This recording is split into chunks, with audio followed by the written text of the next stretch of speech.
Hello, everyone, and welcome back to another episode here at the Damage Report. Today is Tuesday, and you never know what you're gonna get, but what you're gonna get is pretty awesome. We're joined once again by Yasmin Ali Khan. Yasmin, welcome back to the show.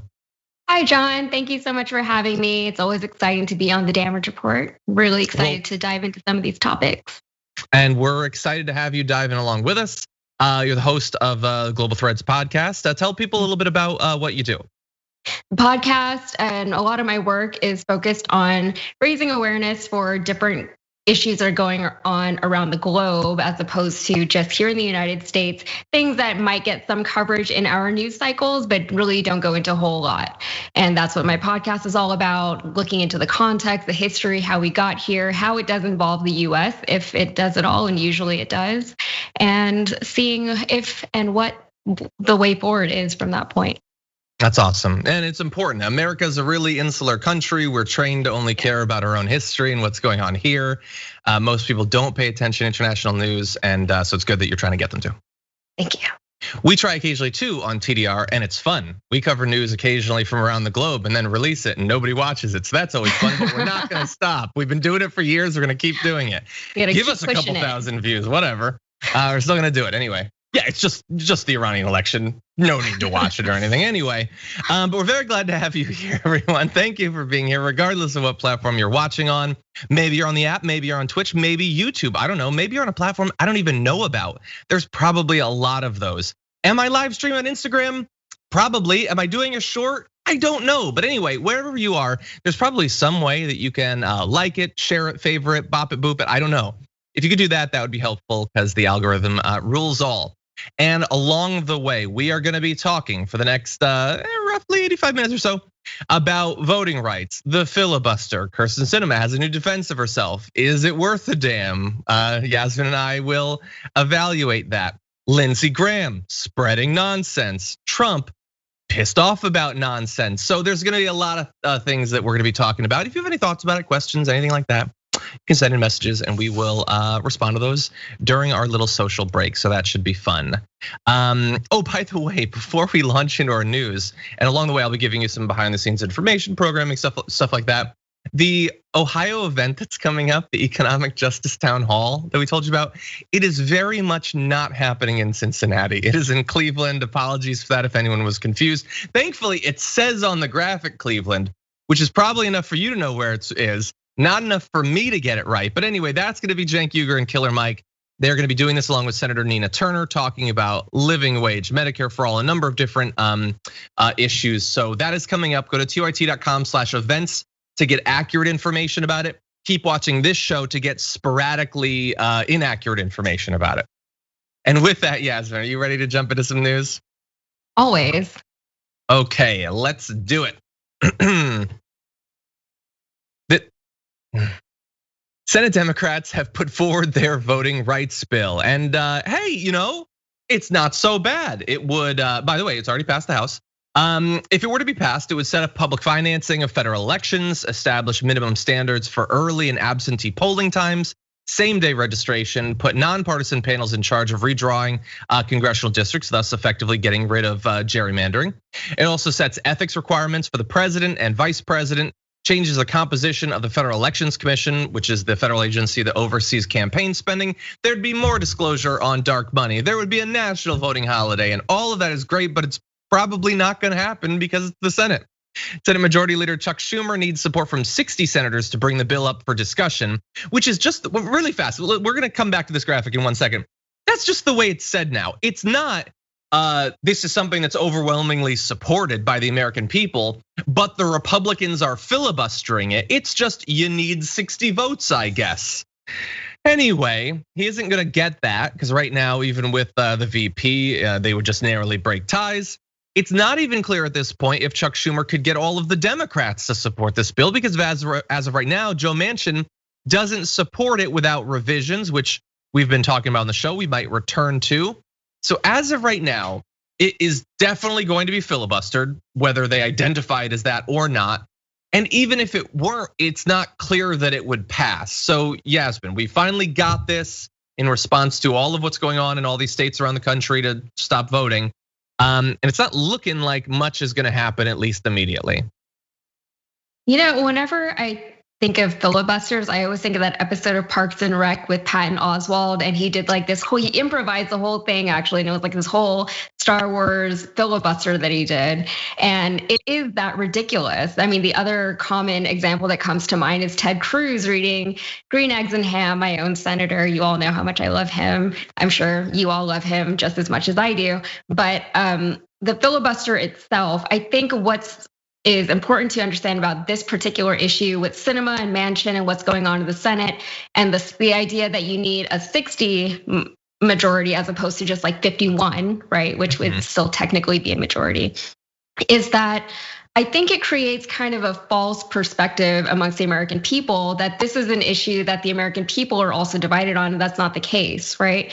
So we have an instance where the Senate is not being reflective of what the American people want. And even in Kristen Sinema's case, her approval ratings have gone down since she's done all of this. The people of Arizona have said, no, we do want this to happen and you're stopping it from happening. So she's actively not representing her constituents, and she knows it. And this whole debate, I think, glosses over the fact that the majority of Americans, including Arizona residents, they do want this to pass. They do want to get rid of the filibuster. And it is a ridiculous thing that we all still just keep doing. Yeah. And as you point out, like there are those depictions of it in popular culture. By the way, someone had told me about that Patton Oswalt one a while back. I have actually watched it. It's pretty amazing that he ad-libbed it. But so here's the thing. It is generally pretty ridiculous. Now, there have been, I think, some fairly epic filibusters years ago. There was one in Texas. The thing is, like, no, we're not gonna have that. So Ted Cruz is not going to be reading from Green Eggs and Ham to stop you from being able to vote. He's not gonna have to, because the Democrats aren't gonna require him to. And look, it might be that forcing them to actually filibuster, if they're gonna filibuster, in this case, wouldn't matter. Maybe they would just do it for 6 weeks or whatever and be happy to grind like everything to a halt. But isn't it a little bit weird that there doesn't appear to have been any discussion, certainly not publicly, about maybe making them do that for any of these bills? Chuck Schumer is not saying, oh, by the way, Mitch McConnell, you might have to hold the floor. And if you guys ever stop talking, we're gonna pass this thing. It isn't even a consideration. It's just, oh, you don't approve of this? Oh, I guess we're moving on. Isn't that weird, Yasmin? Like, shouldn't we at least make them pull a Patton Oswalt if they care so much about stopping people from being able to vote? You know what's weird about all of this for me is that one of my pet peeves personally is anything that is more difficult or takes longer than I feel like it should.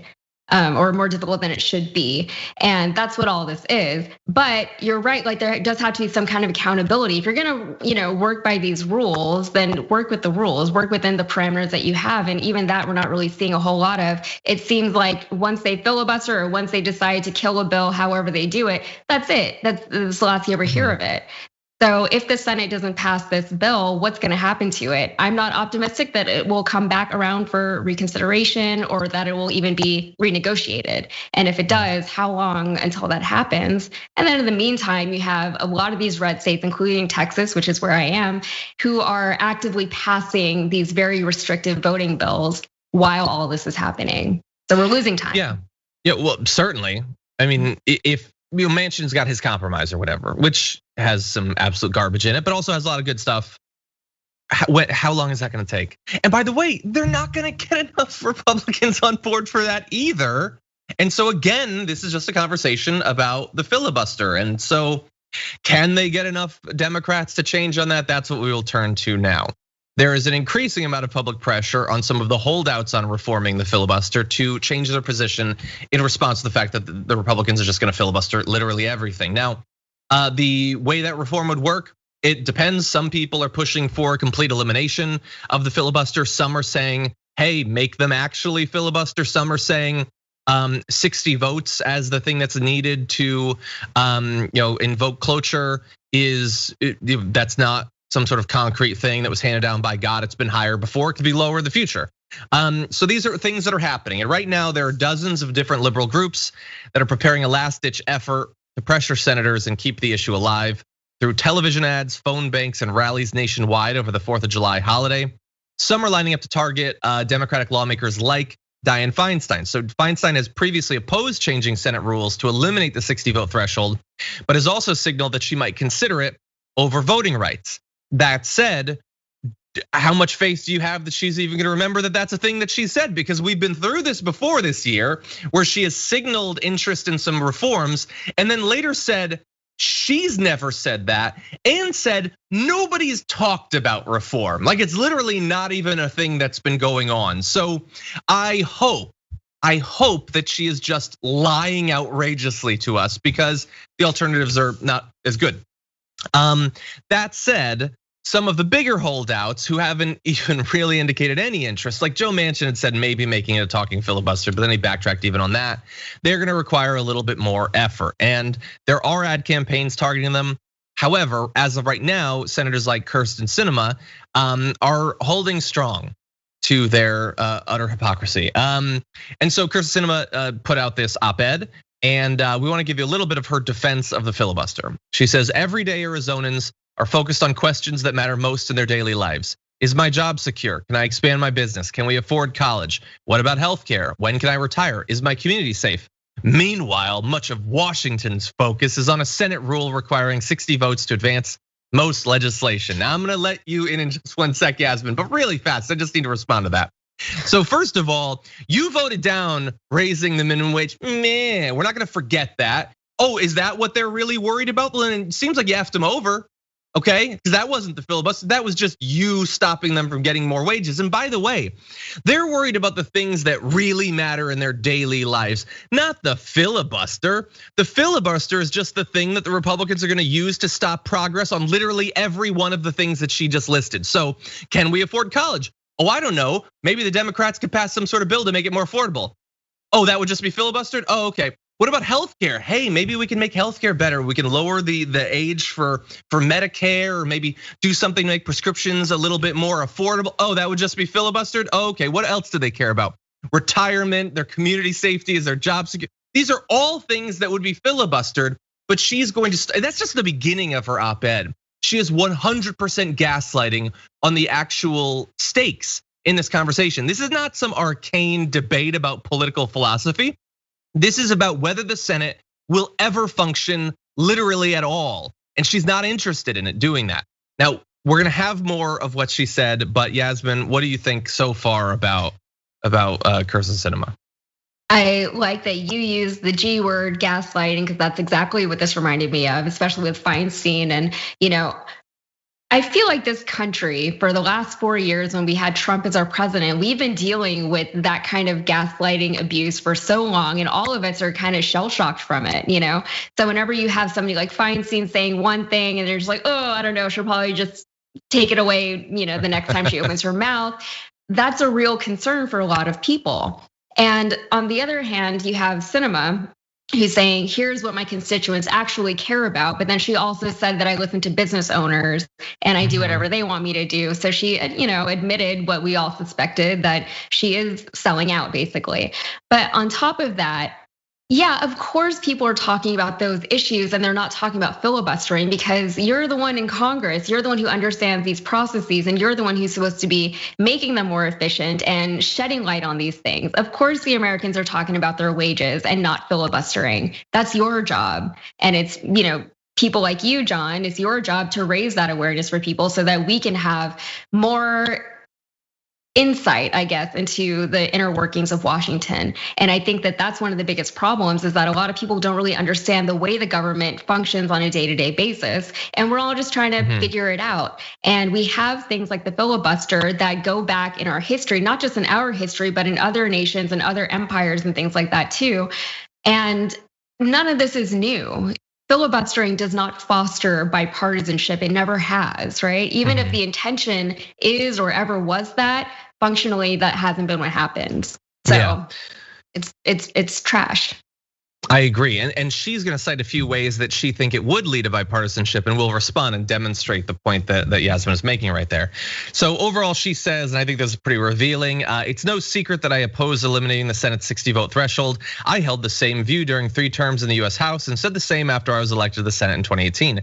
If anyone expected me to reverse my position because my party now controls the Senate, They should know that my approach to legislating in Congress is the same whether in the minority or majority. And I think that's totally true, but not for any of the reasons she would openly admit. I think whether in the minority or the majority, she doesn't really give a damn about getting much done because the business interests are doing just fine. They were doing fine with the Republicans. They got tax breaks and that sort of stuff. Now she's helping to stop those taxes from being increased. So yeah, they're doing okay. Now in terms of whether we expected her to reverse her position because my party now controls the Senate, no, that isn't why I expect you to change your position. I expect you to change your position because the filibuster has been 100% abused.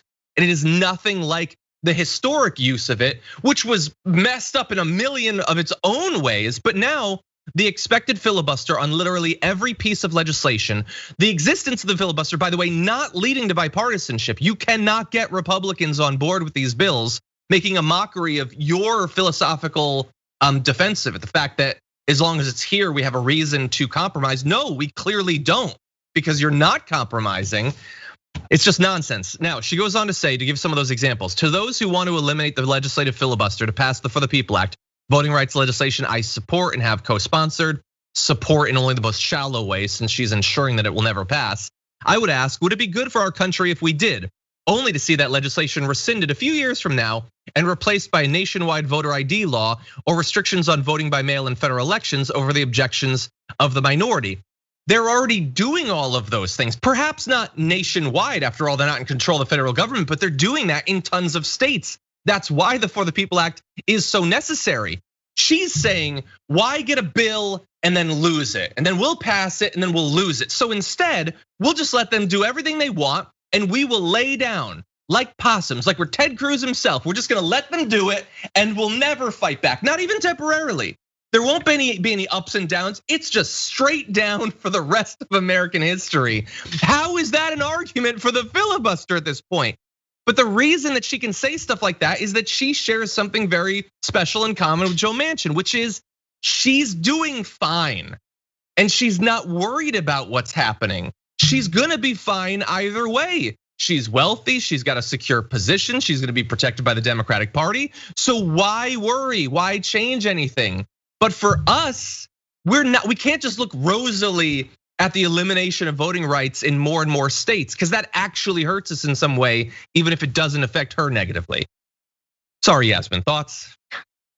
I think it's important to understand that all of it is kind of connected. And I always say this, the only thing that I ever really agreed with Trump on was that we need term limits for senators and for Congress people, because I think a lot of this would be eliminated with something like that. They're worried about getting reelected, kind of. Her constituents don't really support her, but she has all these business interests behind her. And on top of that, if Arizona decides to restrict voting and voting access and things like that, then maybe that would work out well for her in the end. I don't know, but it all is connected, right? And also the whole argument of like flip-flopping America, how is that any different from what's already been happening? We saw Trump undo everything Obama did. Now we see Biden trying to undo everything that Trump did. So it's not an excuse.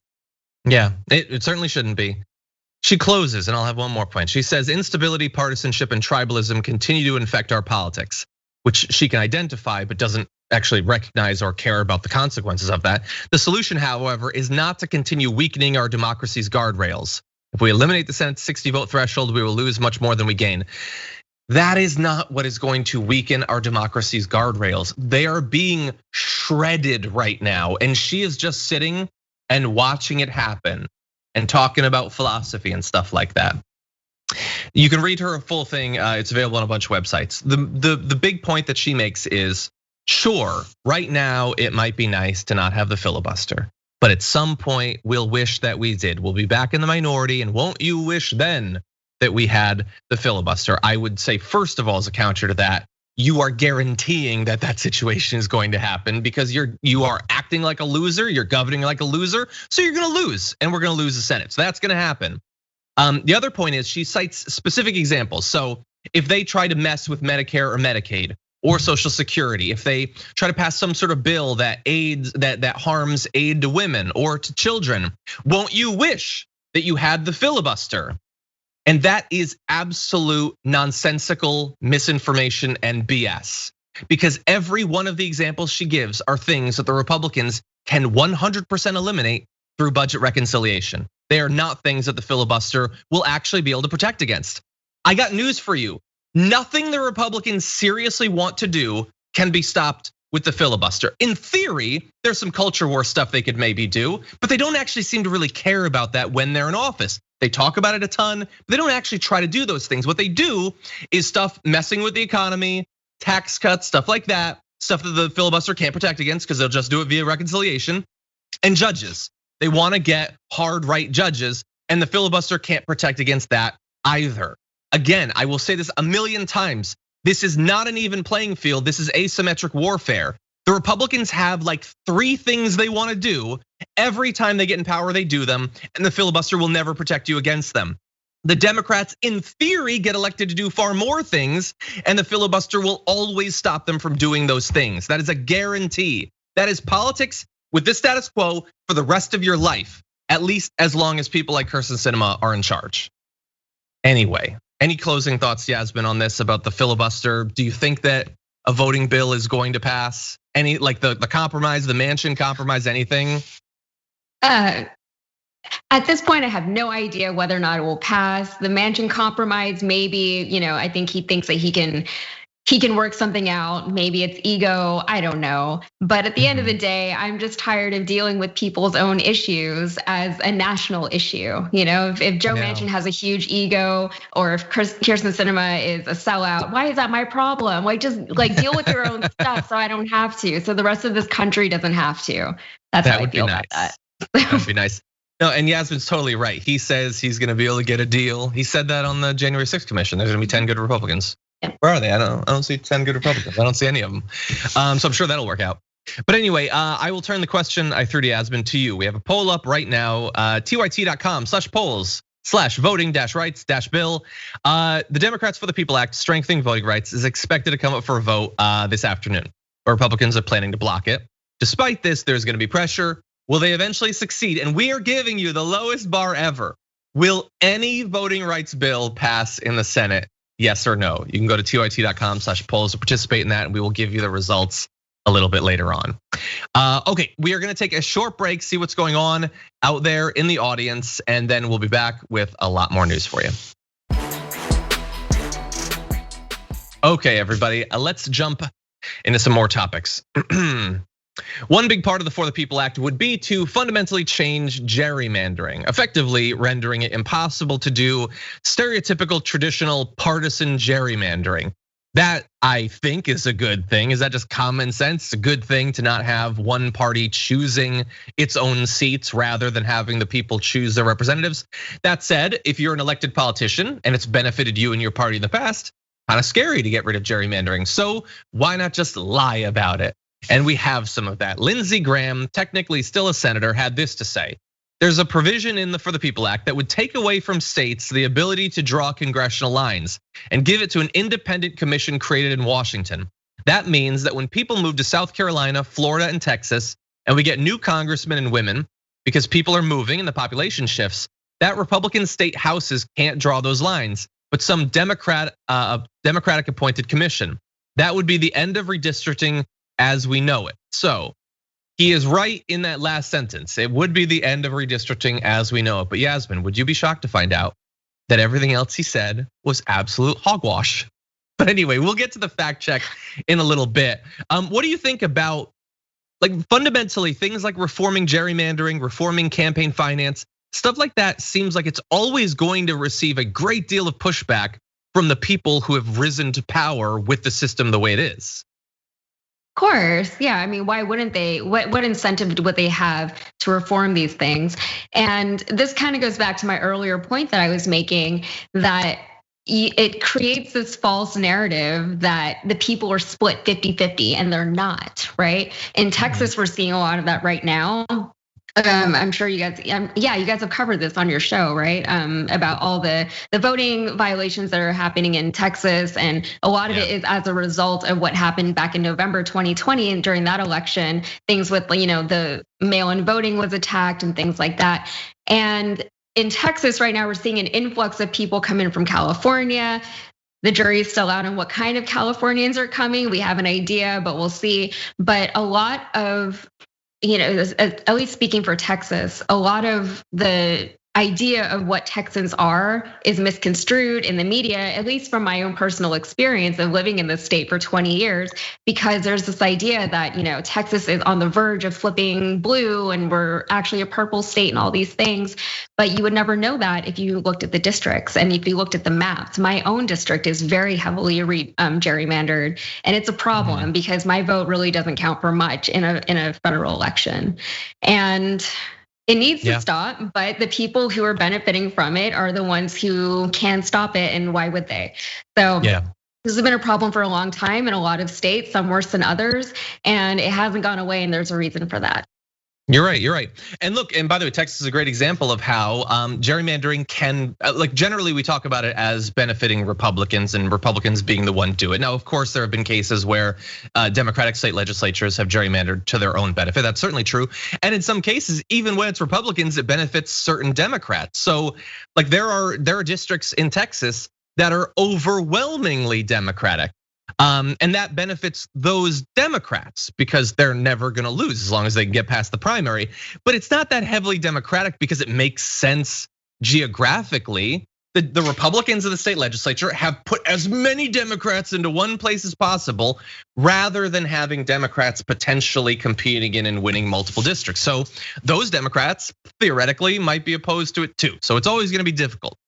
That said, if we're gonna have a debate about gerrymandering, maybe we could just have an honest debate about what's actually being proposed. And what Lindsey Graham is saying is not true at all.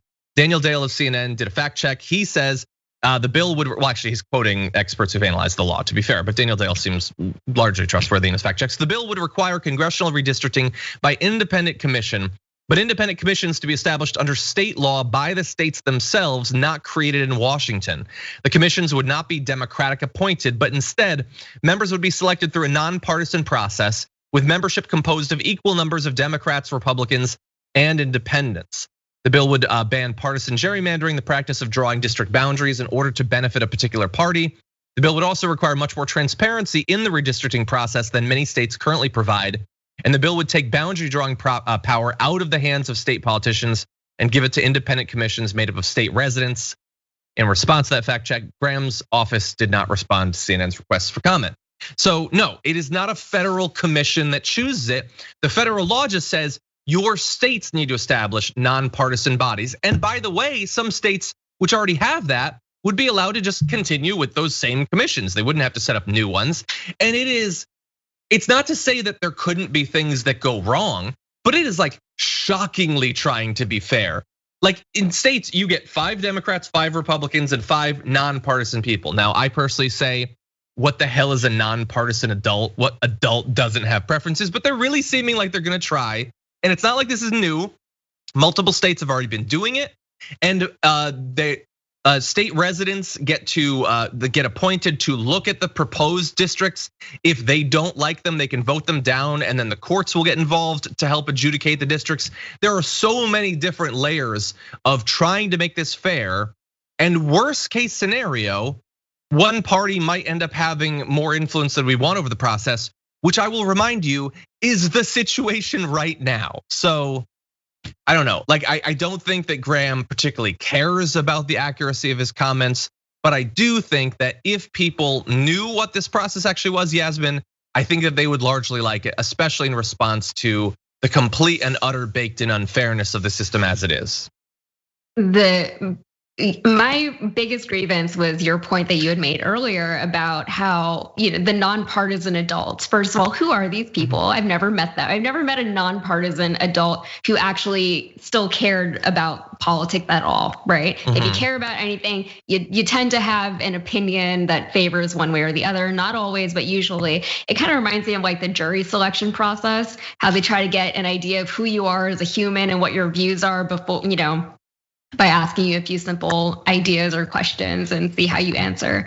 But I think the idea of states dictating these rules and these laws and regulations and things like that is terrifying for me in Texas.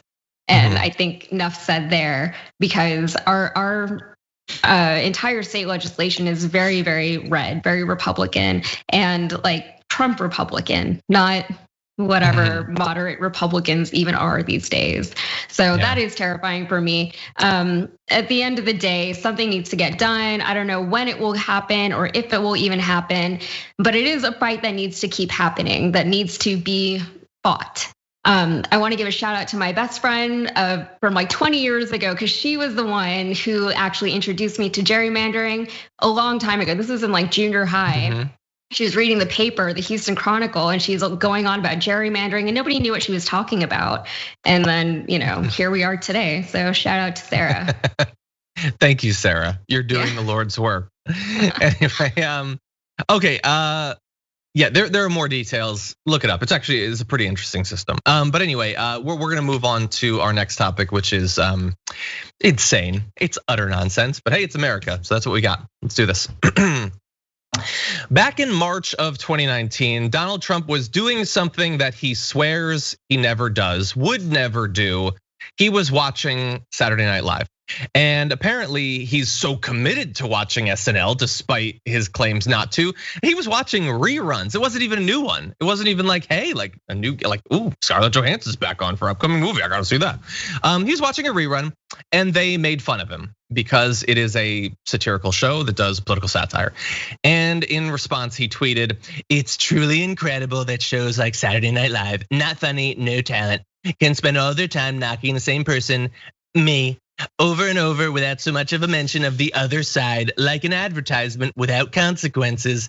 Same with late night shows, which I also don't watch every single night." So he had a big issue with this. And so he tweeted more saying, "Should Federal Election Commission and or FCC look into this? There must be collusion with the Democrats and of course, Russia. I think Cecily Strong is meeting with Bill Clinton. I'm fairly certain of it." Okay, he didn't actually say that. Such one-sided media coverage, most of it fake news. Hard to believe I won and am winning. Approval rating 52%, 93% with Republicans. And I guarantee that was Rasmussen. They gave him the 52%. But anyway, so he had an issue with it. Now, this is not the first time that he's complained about people criticizing him. I get it. Nobody likes to be made fun of. Generally, if you don't like to be mocked though, don't be so utterly ridiculous in everything you do. But that's not the issue. Having a problem with satire and thinking that like Kate McKinnon is like conspiring with Barack Obama, that's weird, but that's not the issue. The issue is when he tries to deploy the power of the state against a comedy show, which he apparently did. According to two different people familiar with the matter, Trump had asked lawyers and advisors in early 2019 about what the FCC, the court systems, and the Department of Justice could do to probe or mitigate SNL, Jimmy Kimmel, and other late night comedy mischief makers. One of the sources says, "It was more annoying than alarming, to be honest with you," which I sort of get. In early 2019, he had to be repeatedly advised that the equal time rules to which he appeared to refer in tweets like what we showed you wouldn't even apply in this situation, given that late night shows and NBC sketch comedy are clearly staged satire and are thus not bound by the same requirements of other forms of broadcast TV and radio. So it's not the nightly news. They're doing jokes. That's what they do. They go on and they tell jokes. But he was really, really bothered by this, Yasmin.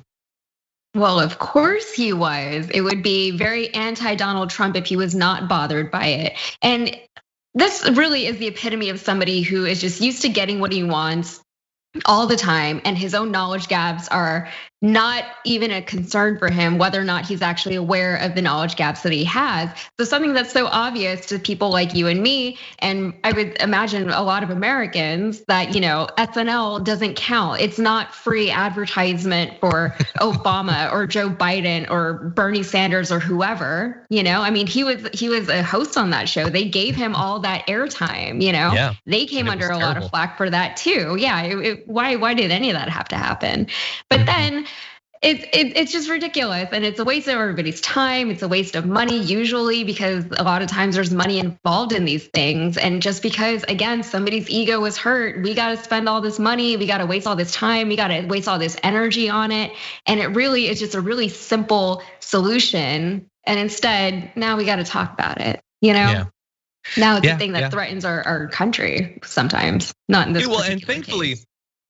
Look, this is another example of just yesterday we found out about his desire to send like tourists that had COVID to Guantanamo Bay. Or this is another thing where Trump's first instinct is horrific. Like it's like villain in a movie horrific. But thankfully there were aides that stopped him. Now, bear in mind, whenever a leak like this happens, the aides probably play up how instrumental they were. I think that, like for instance, let me give you this last graphic. Can something else be done about it? Trump replied when they said that the FCC and the DOJ don't punish comedians. They responded, "I'll look into it." This person says that to this day they have not in fact looked into it. Look, yes, they did help to distract him, but he's also eminently distractible. Like the dude is gonna move on to something else insane right after. So, but that really saved us in a lot of cases. Like some aides that try to like squirrel him away from his worst excesses, and the fact that he can't hold a thought in his mind for more than 2 or 3 contiguous seconds. So that definitely helped us. And that is why SNL didn't get destroyed by the DOJ. And they didn't send people to Guantanamo Bay, and he didn't nuke the hurricanes, and he didn't put crocodiles in a moat to stop migrants from crossing the border. But these are all things that to him seemed like good ideas at the time, Yasmin. Yeah, well, even the border wall with Mexico, that was just something that came to him in a rally one day. And now we've spent how much money on this border wall with Mexico after he said that Mexico was gonna pay for it. And even that wasn't true. It was a huge misrepresentation of who was actually going to be paying for these things. And at the end of the day, all of these distractions are ridiculous and they are comical, but they are distractions and they take away from things that are actually important. And I think that's the biggest problem. I think that was one of the things that frustrated me the most with the Donald Trump presidency is that every day it was like something else that we all had to deal with collectively as a nation. When in the meantime, people are struggling and just waiting for help to come their way, and it's not coming because now we got to talk about Covfefe, whatever. You know what I mean? It's all so ridiculous. And I think that was probably the point of a lot of it, was to distract people. That isn't lost on a lot of people, hopefully, that Trump will say something, or used to before he was silenced or whatever. But he would say things and get all these headlines, capture all these pundits and the collective attention of the American people. And in the meantime, he's doing some other really vile things behind the scenes, him or the Republicans or the people who work on behalf of him. And that's the bigger problem, I think. Yeah. The last thing I'll say about this is SNL makes fun of people. That's what they do. Like just get over it or whatever. And by the way, like you might think, oh, that's easy for you to say. They agree with you politically. Not necessarily. Like, have you watched SNL? They don't seem to love Bernie Sanders. Their impersonations of AOC, like I like Melissa Villaseñor. I don't think it's a particularly positive portrayal of her. A lot of what they say is like centrist with like a little bit of progressive values kind of layered on top a little bit. And they certainly don't like Trump, and they certainly don't like Republicans. That is definitely true. But that does not mean that they are like hard left by any means. Not that I need to convince people that. I think most people pretty much get that. Anyway, with that, we are going to take our second break. And when we come back, we've got a little bit of good news, I think. And then Texas has some issues. We're gonna give Yasmin a chance to respond to that after this. Okay, Yasmin, how about a heartwarming story? How about something that seems almost like good news? How about that? I don't trust that at all, but I'm ready. No. I got sarcastic, didn't I? I don't even know how to be optimistic anymore. It just comes off as like kind of creepy. I know, I'm like scared. I'm nervous. No. This is good. Okay, we're gonna jump into it right now. Okay. Just in time for Pride Month, we've got some good news. The first active NFL player comes out as gay in a video, and we're gonna talk about it. Here's a bit of that video though. This is Carl Nassib. What's up, people? I'm Carl Nassib. I'm at my house here in Westchester, Pennsylvania. Just want to take a quick moment to say that I'm gay. I've been meaning to do this for a while now, but I finally feel comfortable enough to get it off my chest. I really have the best life. I got the best family, friends, and job a guy could ask for. I'm a pretty private person, so I hope you guys know that I'm really not doing this for attention. I just think that representation and visibility are so important. I actually hope that like one day videos like this and the whole coming out process are just not necessary. But until then, I'm going to do my best and do my part to cultivate a culture that's accepting, that's compassionate. And I'm going to start by donating $100,000 to the Trevor Project. They're an incredible organization. They're the #1 suicide prevention service for LGBTQ youth in America. And they're truly doing incredible things. And I'm very excited to be a part of it, to help in any way that I can. And I'm really pumped to see what the future holds. That was awesome. Carl Nassib, now my favorite football player. And I know what you're thinking, John, you don't watch football, there's no competition. That, sure, but now by far my favorite football. That was a great, I think the fact that he's gonna be donating $100,000 to the Trevor Project, which is awesome too. Like the explanation of why he's doing it, a desire for it to someday not be a thing that's considered necessary, like the explanation of his value system, that was awesome. Yeah, it's been so many different ways, even more so than I expected. Yeah, it was a really good video. I like how he said it too. He's like, yeah, I just want to let you guys know that I'm gay. So straight, simple, and so to the point. And whenever something like this happens, you kind of tend to see two different narratives forming within supportive communities, right? And one, well, he actually touched on it, I think. One of them is that, why is this necessary? It's 2021. Why do we have to keep talking about being gay like it's a thing, like it's a big deal? But the other side of it is that visibility does matter, especially in pockets within the country, such as the NFL, right?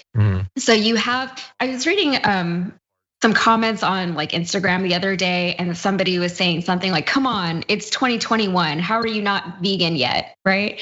And I think what can happen is that we get into these really insular bubbles and we think that the rest of the country and the rest of the world is on board, but we forget that there's so many places in this one country that are not there, that these are conversations that never come up for people. So the more it is out there, the more normalized it can be. It's still gonna be a process, right? We've come a long way, but we still have a very, very long way to go. And people coming out in spaces like the NFL and talking about it and donating to causes, all that matters, and it is important. And it is a very heartwarming story, and I'm sorry for doubting you. Thank you. Yeah, I agree. And to do it, like, I guess there's a certain like, I don't know, is bravery the right word? In how casual it is. Like, yeah, I'm doing it. I'm telling you this because it is historic. There has never been an active football player who has come out before. There was Michael Sam back like 7 years ago, drafted but didn't actually play. And there have been players who have come out after they had retired, but just very casually he's doing it. It's his second year with the Raiders. I'm just finding out, 6th in the league. I just learned right now, but that's awesome. I wanted to give you a little bit more from Carl about the donation. Says, for someone like me who's been so lucky and cherishes every day, it brings me incredible sadness to think that our LGBTQ youth are at such an elevated risk of suicide. I feel an immense pressure to help in any way I can, which is awesome. And in particular, like, we're gonna be talking about Texas. Like, Texas is one of many states that's decided, demonizing trans youth is like the way to get our base all fired up, so contributing to more depression and potentially more suicide in the future. So certainly a community that's gonna need support. It's great to see awesome role models like this. Now, really fast, I wanted to give you a quote from Warren Moon. Obviously, even I, familiar with Warren Moon, a former football player, says, really proud of Carl Nassib, the first active football player to ever do so. I played with several guys who never were comfortable enough to go public. They were great teammates and obviously very talented. And yeah, there's just this idea that like teams have known obviously for a very long time some players, but there was stigma, there was potentially strike back. Like, look at what happened to Michael Sam, like a lot of the news coverage around that and what a bunch of conservatives were saying. So yeah, I'm glad to see it. That said, Yasmin, one less optimistic component of this is even now, even in 2021, the way that some people communicate about this is just so regrettable. So the New York Times had a headline, Carl Nassib was an NFL everyman, then he came out as gay. And I get what they think they're trying to do. They're trying to be like, but no, there's so much baked into that of like, no, he still is. That he is an everyman, because some everyman are like that. Not every man is like that, but some everymen are like that. And so I don't know who came up with that headline. It almost certainly wasn't the person that wrote the author, so please don't abuse them online. But just, oh God, sometimes I don't know. Any other thoughts about this? I think whenever you get op-eds or even articles from reporters that have headlines like that, they're a little nebulous or a little contrarian. It's like, are you just trying to make a name for yourself by putting this out there? Sometimes they take such weird takes on things, and it's like, is this your own career advancement? Is this a belief that you have? Because it feels like they go out of their way to misrepresent an issue or a topic, or to come up with something really unique that hasn't already been said. And there's a lot of things that sometimes even me, I don't comment on, because I don't think that I can add any more to a conversation that has already been said. So I get that angle, but it's like, well, then just don't say anything. You don't need to create a controversy where there isn't one, or where there shouldn't be one. Yeah, and especially when you know that there is going to be insane attacks against him. Like I don't know, and honestly, for my own well-being, I'm not looking to see what right-wing sites are saying about Carl, but I imagine it's not going to be great. And so don't contribute to that. Don't be a part of that. Like you don't. Yeah. And for me, like, you don't need to expose yourself to this. Like, honestly, this would be my advice to Trump from the last story. Don't watch SNL, buddy. If you can't take the jokes, don't watch it. It's just gonna make you feel bad. Come on, everybody has to maintain their own, like, whatever exposure to the criticism you can take. So anyway, yeah, great job by Carl. An awesome way to do it. The donation is awesome. Hopefully inspiring other people to feel comfortable too, but almost certainly will be attacked as a result of it. Now, that said, we only have like another minute and a half, which is definitely not time to give our Texas story the due that it deserves. So we will be taking a break in just a minute, and we'll come back and do that Texas story. So I'm gonna take this opportunity to read a few of your comments. Oh, actually, what I'm gonna do is I'm gonna remind you. You don't need to be reminded. You know what happens after our show, right? Indisputably, what happens is indisputable. Dr. Rashad Ritchie's show. Adrian Lawrence is gonna be the co-host today. Pastor Jesse Lee Peterson, who I believe I remember some of the crazy things Jesse Lee Peterson has said. This is a conservative host who Dr. Rashad Ritchie is going to be debating. So that's gonna be something. You're not gonna wanna miss that. And BC Silver is gonna be the guest as well. So all of that is coming up at 11:30 p.m.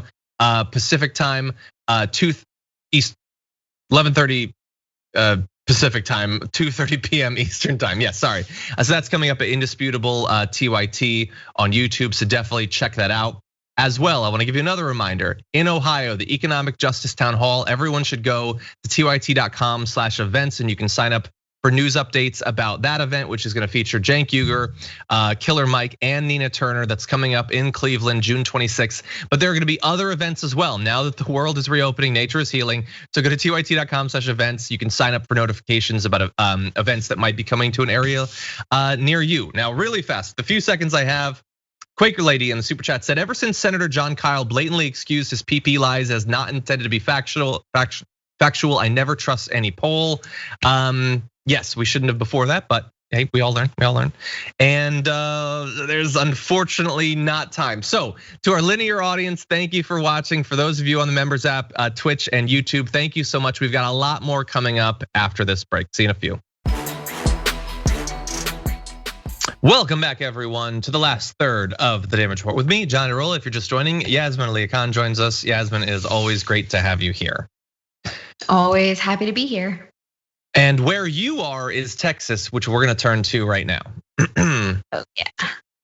Texas is one of many US states in the middle of a devastating heat wave right now, which is incredibly dangerous. People lose their lives every year in situations like this. And if you're lucky enough to have air conditioning, you might be a little bit better off, but there's a wrinkle there that you might want to look into, and it has to do with smart thermostats. So the Electric Reliability Council of Texas, ERCOT, the group that got a lot of bad press during last winter for all of what happened in Texas there, has urged residents to do their part by raising the temperature on their thermostats. But several smart thermostats owners say their devices have been controlled remotely to conserve energy, leaving them in sweltering homes without a clue as to why. So you set it to a certain temperature, but remotely the company can actually change it to a higher temperature, sometimes a substantially higher temperature. And the reason is that you might have signed up without reading the fine print into a program that gave them the right to do that. Several residents in the Houston area said they'd unknowingly enrolled in a program called Smart Savers Texas as part of a promotion. The agreement states that in exchange for an entry into a sweepstakes, electric customers grant permission for the program's creator, Energy Hub, to control their thermostats during periods of high energy demand. And during those times, they can increase the temperature on participating thermostats by up to 4 degrees to reduce energy consumption and relieve stress on the grid. So I am assuming, Yasmin, that you have not experienced anything like this, but you're in the Houston area, aren't you? Yeah, I am. I'm in Houston. This is like, I'm laughing. It's not funny, but it's such a ridiculous thing to have happened. First of all, we are in a heat wave, I guess, but 90 triple digit temperatures in June, July, August, September are not unusual for Texans, right? I heard that we had a heat wave. I didn't even notice it. I just thought, oh, it's June, it's summertime, I heard on the news that I was in the middle of a heat wave, right? And then we started getting all these notifications on our phones that ERCOT wants us to start conserving energy. What were they saying? That we need to put our thermostats up to 82 during the nighttime.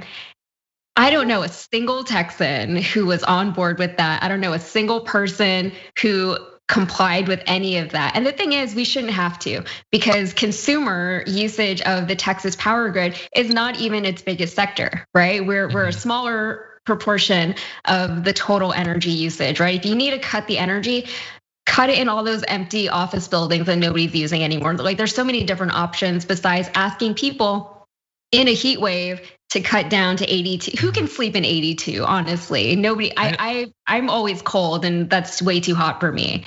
And after what we saw in February, the whole idea was, oh, they're not used to the cold. This is unacceptable because we are used to the heat. And this is right before hurricane season, and here in Houston, that is. I'm not optimistic about what's going to happen this summer. Yeah, so that is kind of a year. Yeah. 82, like if it's 82, the system better not even be on. Like, it's being lowered to 82, that seems like an issue. And look, you're right. It might be that in some areas of Texas, it doesn't feel like the worst ever. But there are, like, in multiple cities, in Palm Springs and a number of other cities, records are actually being set right now for this time of the year. So that's bad. And 4 degrees, like when you say 4 degrees, it's like, oh, it's 4 degrees. That can be a significant difference. And bear in mind, some of these people are elderly. Like, people die because of these extremes in temperature. And I'm not saying that this program is necessarily gonna kill people. But what I am saying is that the issues that Texas is experiencing, the issues that their energy grid are experiencing, this is not the fundamental solution to it. So they might say, look, we really need to do this, because if we don't do this, then the energy grid is gonna go down, and 82 is gonna look like, an Arctic vacation at that point. Maybe, but then actually do something about it. Use your power as an industry to get Texas politicians to do something, but they have such a cushy relationship, they don't actually want that. It's much easier to just put it onto the individual people when some sort of systemic solution to their energy grid is obviously what's needed. Especially when all this abuse is to be entered into a sweepstakes, where like one person gets something or you get credited. Like in this one case in Philadelphia, you got a $120 bill credit that they lowered to $40 afterward. $40 to potentially suffer multiple times per year during the worst heat waves. That doesn't seem like a great deal. No, and something that I should point out is that these ERCOT board members do not live in Texas. So all these people are demanding that Texans do all these things, and they're not doing it themselves. They don't have to, they don't live here. And it's, you see similar issues in different sectors of, different issues around the country right now. So if you take the oil and gas industry, for example, I have to stop using plastic straws, but they're gonna keep producing them. They're gonna keep wrapping all these produce and unnecessary plastics and things like that. But I, as the consumer, I need to stop using straws, right? Yeah. So that's not the case, or that shouldn't be the case. That's not going to ever be the solution, especially when you're combating these much, much, much bigger forces with a ton of money and a ton of donors and a ton of people who are profiting off of, asking Texans to sleep in 82-degree heat. Yeah. And it is very unhealthy. I only live in Houston because I have AC, right? If I didn't have this here, it's just a swamp. We live in a swamp. Actually, exactly. We went to a wedding over the weekend, and it was up on the north side of Houston. And this one guy wasn't staying in the Airbnb with us. He had a hotel nearby. And after the wedding, everyone was not in great shape after the wedding, as you can imagine. And he texted the guys and he was like, "Hey, does your Airbnb have power?" We're like, "What?" "Yeah, we have power." His hotel just didn't have power, so he just drove home that night. Yeah, and so it's just weird. Like things like that keep happening. I don't know if that's related to ERCOT, but we were just like, no, I don't know why you don't have power right now. And the hotel people had no excuses. So it's not practical. You can't stay in a place without air conditioning. I agree. Yeah, and it was I didn't know that about the ERCOT, that they generally don't live in Texas, but wherever they are, I guarantee it ain't 82 degrees when they're sleeping. I feel confident in that. Absolutely not. Now the bashing of Texas continues, though. We bring Yasmin on so that I can own Texas. Anyway, we're gonna continue with one of, I believe this is Yasmin's favorite politician. So let's turn to this. Oh no. Ted Cruz is a weenie. I don't need to convince you of that, I'm sure, but I do want to give you further evidence, and it has to do with critical race theory and his defense of the offense against critical race theory, which is completely fact-free. He said in response to Charlie Sykes talking about the push to ban critical race theory across the country in places where it's not being taught, Ted Cruz responded saying Trump derangement syndrome is astonishing. Sykes, who used to be conservative, is now defending critical race theory. He proffers a series of straw men, e.g., don't ban it. Nobody is banning it, but we don't have to allow schools to teach our kids to hate each other based on race. Now, I was actually super happy to hear that nobody was banning it, because I had been fooled by the lamestream media into thinking that many states were actually in the process of banning it, and many Republicans were calling for that. I guess it's not true. I guess that Ron DeSantis, when he gave a speech so proud of himself for banning it in Florida, I guess he was lying to us. All the youth activists that are fighting back against it in Florida, I guess they're wasting their time. I guess Texas didn't ban it, which is great for our guest Yasmin, who lives there. I guess there's nothing to worry about because nobody is banning it. But once I got over my surprise and happiness, I did look it up, and it turned out, oh wait, no, he's just lying. As of last week, 21 states across the country are in the process, or already have, 5 have already banned the teaching of critical race theory in classrooms. And Ted Cruz, of course, Yasmin, knows that. And just like a little weenie, because he doesn't want to engage with the disconnect between trying to ban a philosophical concept or lens on history from schools with then saying that cancel culture is the worst thing in America. So instead, he just lies about it. What are your thoughts? What are my thoughts on Ted Cruz? My best friend, Ted Cruz. Yeah, so he's lying. A lot of really, really scary things have been happening in Texas lately, which a lot of the country has been noticing and paying attention to and covering, which is a good thing because it's all ridiculous. And sometimes here in Texas, I forget that, our state issues are national issues. And I'm glad that they are national issues because it needs to be talked about. The problem with people who oppose critical race theory is just why? They don't have a good reason apart from their own racism or their own white privilege. And they can't acknowledge that by any means, right? They definitely can't acknowledge it because white privilege isn't a real thing, as we all know, according to these people. But it does hurt people, right? I remember growing up when in elementary school, I grew up in Connecticut, so I wasn't in Texas in elementary school, but growing up, you would be taught things in school, and even as a child, your brain's like, oh, that doesn't really make sense, or oh, that seems kind of weird. Simple things like they tell you Christopher Columbus was the first, algebra. Yeah, but like Christopher Columbus was the first person to come to America. He discovered America, but also the Vikings were here before, but they don't count. And also the Spaniards were here before, but they don't count. There's all these things that kids are taught in school that are very, very highly debatable. And I'm 32 years old. If I ever want to have kids, that is a really concerning thing for me, is what are these kids being taught in schools, especially in Texas? Yeah. I mean, we're trying to bring back cursive writing instead of critical race theory in Texas. I don't know if they actually did, but they decided that that's something that needs time in the 180 days that kids get in school every year. Like, we need to definitely dedicate some of that time to this. Yeah. And it's also backwards, and it all is just deflection from the actual issues. I agree. Yeah. It's not what they think it is. It's not what they say it is. It is convenient to try. Like, they know there's a lot of people out there that have pretty bad views on race, and they don't want to feel bad about that. And they don't want to be made to feel bad about that. Someone has to speak up for and defend these people, and they have provided a defense.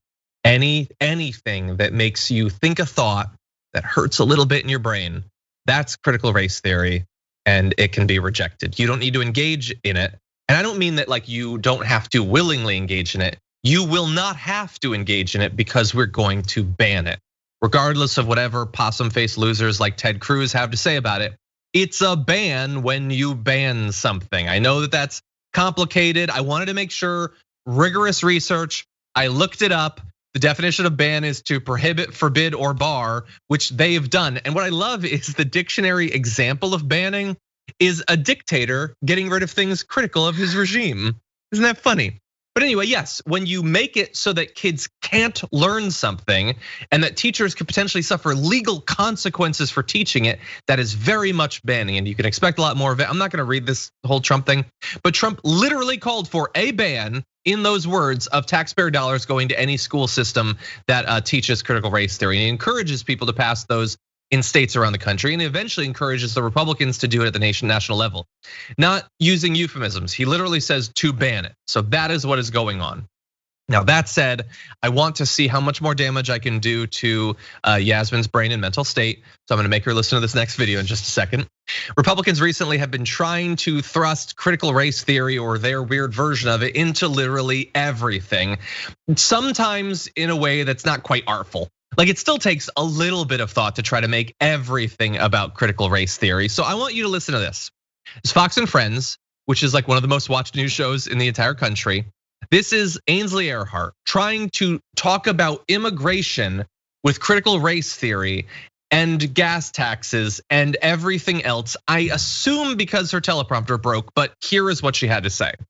Tell you, the midterms are going to be interesting because people are not in favor of this. We all have a heart for many of them. If you're an asylum seeker and you're persecuted in your country, you're legally allowed to be here and you can come over. You can apply. Even if you can apply, right. And then they investigate and they determine that. But just to walk over and to not follow the rules and do what everyone else has done, we're seeing gas prices going up. We're seeing people, the majority of America, even the Democrats, say they want you to have to show an ID when you go and vote. The Democrats that are on the Hill right now, they don't want that. It's going to be interesting because, and then critical race theory in our schools, we've gone so far to the left on this. Kamala Harris won't go down there to the border. Now she's passing this, she's in charge of this child tax credit plan where parents under a certain amount of money will get $3,600 a child. And so are people going to have more kids just so they can get more money? Are these illegal immigrants who might come over and are on the books and do pay taxes, are they going to get this credit too? Are all their children going to get this credit? These are all the questions and all the concerns of Americans. Did I mention high gas prices? You did. My dad's upset about that. And inflation. Yeah, no, you mentioned it. You mentioned pretty much everything randomly, like just like a fire hose of talking points. I don't know. Something with people coming across the border and then gas prices. I guess immigrants are messing with the gas prices. I don't know, but you should be worried about it. Why critical race theory? Also stuff. And Harris, doesn't she suck? I don't know, but I guess this is Millions of people are watching that and finding it to be very convincing, Yasmin. I forgot what her original talking point was, so I had to look back at the chyron for the damage. It's about migrants. Yeah, and I forgot what her original point was as I was watching that clip. It feels like a lot of fear mongering. It feels like taking advantage of an audience that you understand is very poorly informed about a lot of these issues. So you can kind of throw a whole bunch of terms that they have already been told are scary terms at them. So they all just conflate it together like, oh, immigration is bad, so is critical race theory. And if we didn't have immigrants, maybe we wouldn't need critical race theory. Like, I don't know what her point was. I don't know how she was trying to tie it all in together. I don't know why gas prices are involved. I don't know why Kamala Harris is involved. But here we are. And it is concerning because that is one of the most watched news programs on the news today. And Fox News really does have a monopoly on their narrative, right? They don't have a whole, there isn't a CNN and an MSNBC equivalent to Fox News, right? So whatever they say, people just hear that and then they go with it. And then, the narrative is important, right? Because you could have somebody who looks like the woman who was talking just now say all these terms to someone like me very confidently. And I know what it is. She knows what it is. But the people parroting her back, they don't understand what they're saying, right? Yeah. And all these ideas keep getting perpetuated. That's why people can say with all the confidence in the world that the Civil War was fought over states' rights and not slavery, even though obviously it was fought over slavery. It's there in their bylaws, So it is a problem. It doesn't make any sense, but it's a problem. And I think it is hard for people like you, John, who your head will explode just trying to make sense of it and having to communicate that to people, and we all appreciate the work that you do because it is hard and it is infuriating and it will make your head explode. It will. I would like people to not just throw talking points at you. Yeah. Like if you can't explain why critical race theory is wrong in a way that actually reflects in any way on what it is, then that's an issue. That's an issue. Yeah, and especially it hasn't been done. Exactly. In any of their arguments, they haven't said why it's bad or why it doesn't need to be taught in schools. They haven't offered any kind of actual explanation as to why they're so against it, because the actual reason they can't say out loud. Exactly. They just don't want you to talk about racism because they want their voters to feel comfortable feeling racist. Yeah. Anyway, and it can go to extreme lengths. We're gonna save the video I was gonna play for tomorrow because there's one more story I want to make sure that we get to, and we only have about 6 minutes left. So let's jump into this last one. Undercover video from an employee at an Amazon facility, apparently in Scotland, shows that millions of unsold products get destroyed, including incredibly valuable products as well. Let's show you a little bit of this video that one of the workers gave to ITV in Britain. Secret footage captured in what's known as the destruction zone, and that calls into question the company's environmental and ethical practices. An ITV News investigation reveals unsold laptops scanned not for delivery, but instead marked destroy. Boxes full of electrical items such as drills, shavers, headphones, even smart TVs. The list goes on. Brand new books still in their wrappers, or jewelry or steel cutlery with that same instruction: destroy. And look, I think even if that was just a little bit of that, that would be pretty insane. But apparently there's a weekly target at that one facility of 130,000 items to destroy. And apparently, so there's different ways you can get rid of these things. You can destroy it or you can give it away. I think many of you watching that are probably thinking, wait, can't you just give that to people? Like random people, or I don't know, maybe just the employees who you're abusing. Well, they do give away a little bit. In comparison to the 124,000 items marked destroy, 28,000 were marked donate. So isn't that nice? A tiny little percentage of it.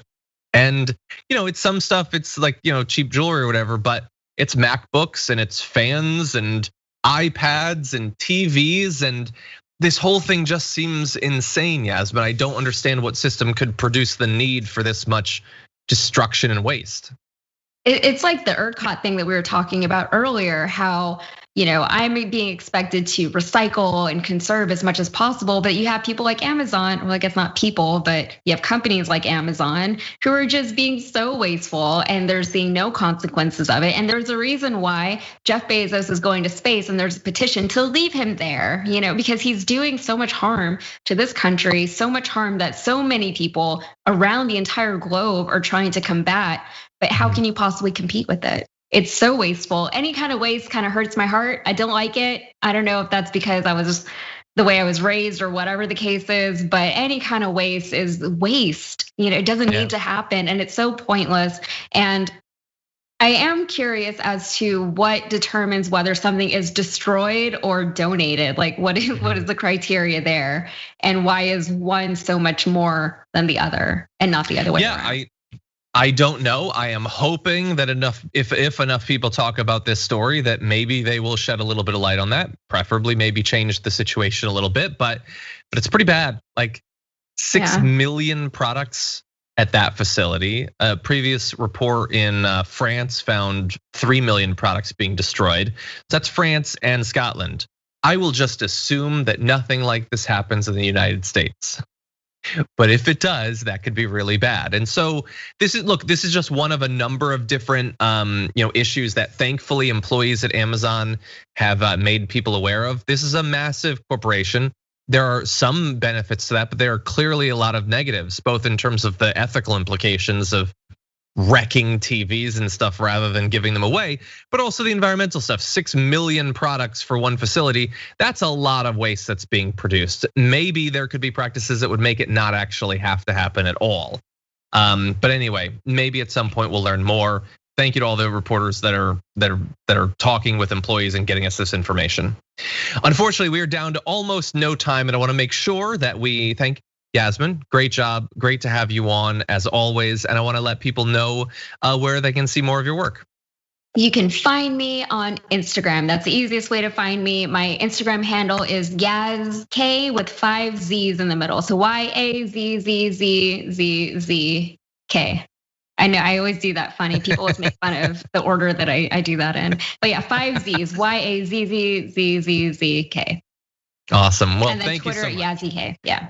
Thank you for having me. Always a pleasure. Always glad to have you on. Have a good day. And for those of you at home, thank you so much for watching. I'm gonna be speaking in just a little bit with Dave Leventhal, so you can expect that coming up soon. Also, our top 10 list for the week. The top 10 objective definitive list of animals is now up on the YouTube channel for our tier 2 and tier 3 members. So if you're one of those, you can enjoy that and leave an idea for future top 10 there. We have the results of the poll. Where are the results of the poll? I don't see them, but let's bring them up. So we asked you if any voting rights bill will eventually pass, and damn, it's a pessimistic audience. 90.65% say no. Less than 10% are like, maybe something. And we're not saying for the People Act. We're not saying the John Lewis Act. We're saying literally any bill. And apparently you don't think it's likely to happen. I still have hope that something will happen. I don't know what will be left in that thing by the time it gets through there, if anything, but we will find out. In any event, thank you for watching, everybody. Tomorrow's Big News Wednesday with Jared Jackson. So until then, stay safe out there, stay sane out there. We'll see you soon. Last year, the questionable stock market actions of former senators, Kelly Loeffler and David Perdue led to at least a bit of national conversation about whether it makes sense for elected politicians to be able to own and trade individual stocks. But as of now, nothing has actually been done to stop that. That said, some politicians are working on a potential fix of the solution. And joining us now to discuss, Deputy Washington Bureau Chief for Insider, Dave Leventhal. Hey, John, how are you? I'm doing well. It's great to have you back on, particularly about this topic, because you've got a recent report on Insider about Representative Pramila Jayapal and her recent effort to do something about this stock situation. So what is she planning?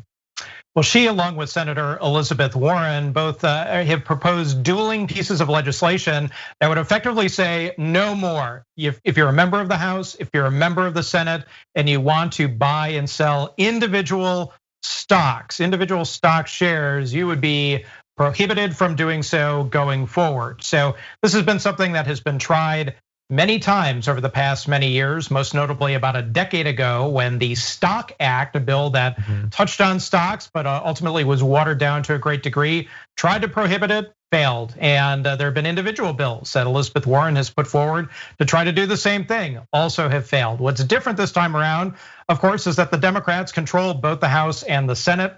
Elizabeth Warren, for her part, sits on the Senate Finance Committee. So at the minimum, there's a chance that this is going to go forward in a way that it hasn't, even just as recently as last year, John. Okay, well that's good to hear. Now, as you pointed out, they're dueling bills. So Elizabeth Warren is moving forward in the Senate, Representative Jayapal in the House. What are the major differences between the two bills?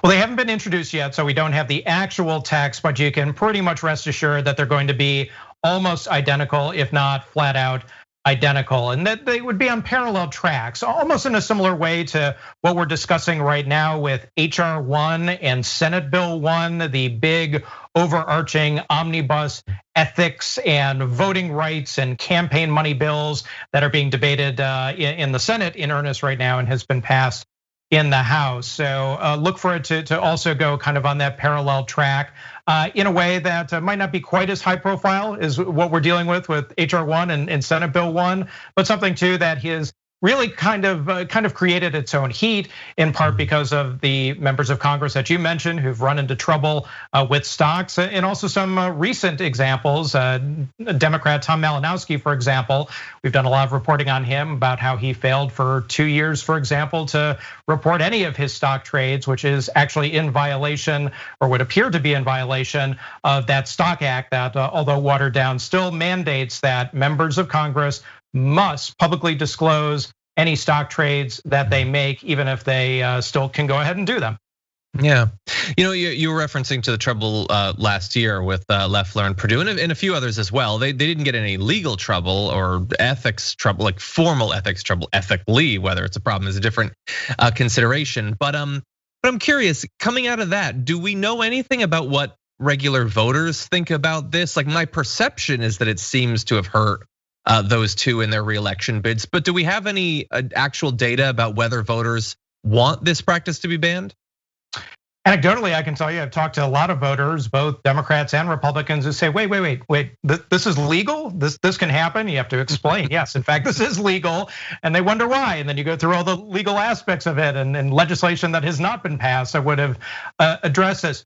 I think what really gets them in particular is the notion that you have lawmakers who are investing in companies, and it might be ExxonMobil, it might be Facebook, any of the companies that oftentimes will come before Congress to testify before congressional committees, that in many cases spend millions of dollars lobbying the federal government, and also in many cases too are working with the government and jockeying to try to win government contracts. There's a huge financial incentive for these companies to be working with or even fighting with government. Yet at the same time, the lawmakers, who are the ones who obviously are in charge of not only passing laws, but hearing all these companies out, have a personal financial interest in many of these cases in those very companies, and that publicly, or at least among members of the public, seems to rub them considerably the wrong way. I haven't seen any good polling on this, but if you're a pollster and you're listening right now, that might be a good thing to ask people as to, at this moment in time,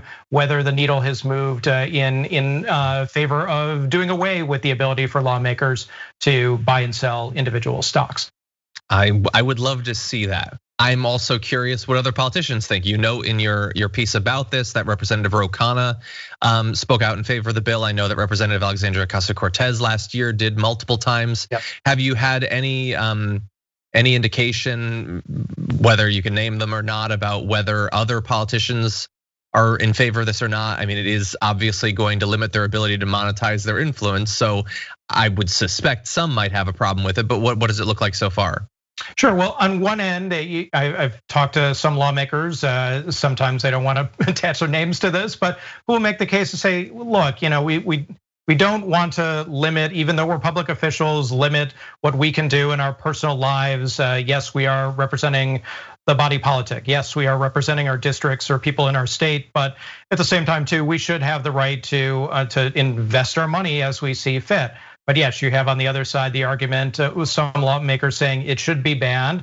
And the ones that you named, I would add Mark Pocan from Wisconsin to that list, and a few others who are very much, Ilhan Omar from Minnesota, who very much oppose this and think that lawmakers just simply, because of their position and because of the interactions, and also to the kind of not insider information by definition, but access to information that you or I or most members of the public would not be privy to, that they should not be trading stocks as a result of that. And I should also note too, John, that there are some lawmakers that simply, as it is right now, just opt out. They only invest in mutual funds or broadly traded funds. They're not going in and day trading. They don't have individual stocks. So there's that element to it.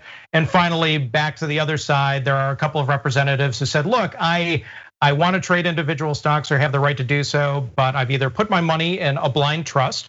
John Ossoff from Georgia, senator, has done this, and or they have a financial advisor who it's kind of unclear as to how much control the individual member of Congress has over that financial advisor. But they say, hey, my financial advisor, they're the ones who are making all the decisions, not me. Sure. That is a convenient excuse. And let's dive into a few examples of that.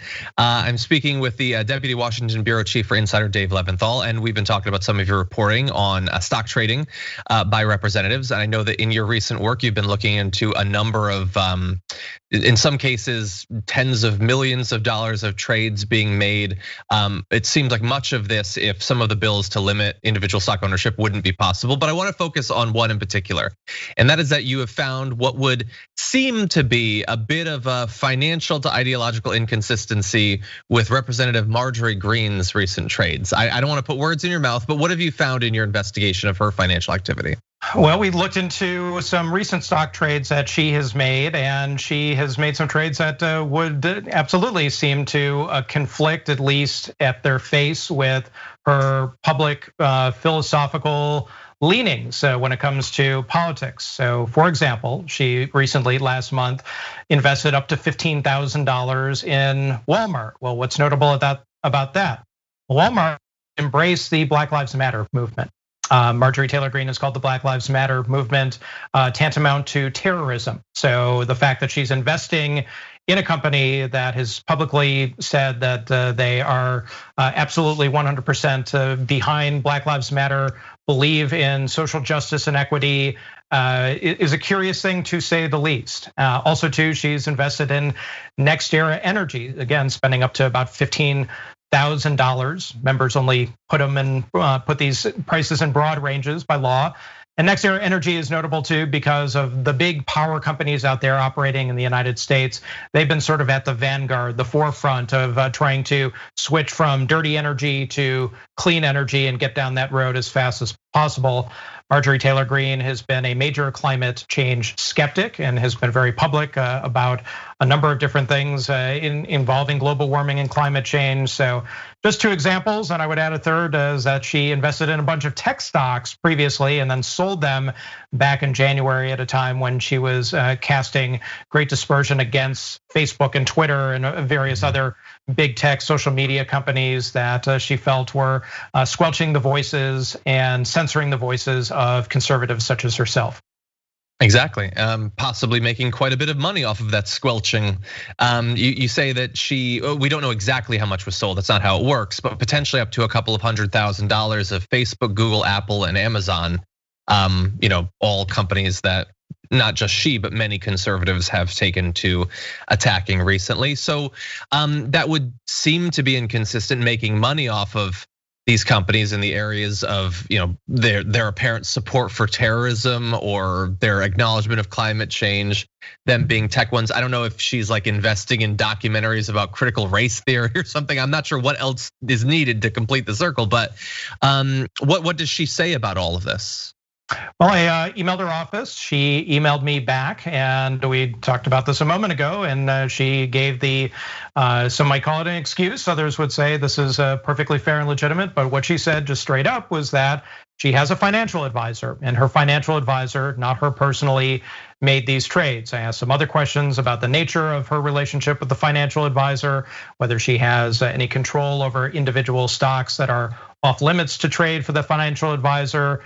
Given that person guidance, she didn't get back to me on those particular questions, but it really does speak to the underlying issue that the rules, the regulations that govern this type of activity are very loose. The lawmakers have a great deal of latitude in how they can operate when it comes to investing their personal money, even if there are conflicts, real or perceived, with the companies that they are investing their money in.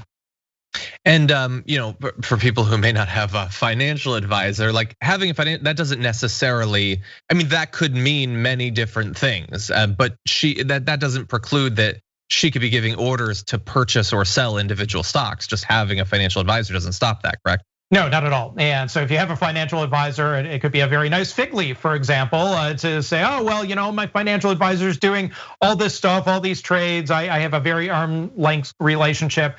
The only way that you can kind of codify that, if you will, or put it into writing is to create a blind trust where you actually have a written, signed, sealed, delivered agreement that is approved by the Congressional Ethics Committee that says effectively, I have given complete control of my assets to a third party. I have this kind of relationship with them or not. It details it in black and white and the public can see it. So that is something that is much more formalized than just simply saying I got a financial advisor, which is pretty much a half measure between that blind trust and just laissez-faire, all no holds barred. I'm gonna day trade as a member of Congress, which happens too. It does. Finally, any word from the office of Representative Green about whether she'll be supporting Representative Jayapal's bill? No, asked that question as well, and have not received an answer. I think it's a safe bet, stock or otherwise, to presume that she will not be supporting that bill. At least no indication that she will at this point in time. I think you're probably gonna end up being right there, Dave. As always, Dave Leventhal, thank you so much for your work. You've been incredibly prolific recently, and it's very important that people know in this area where our representatives might be profiting. So I appreciate your work. Thank you, John.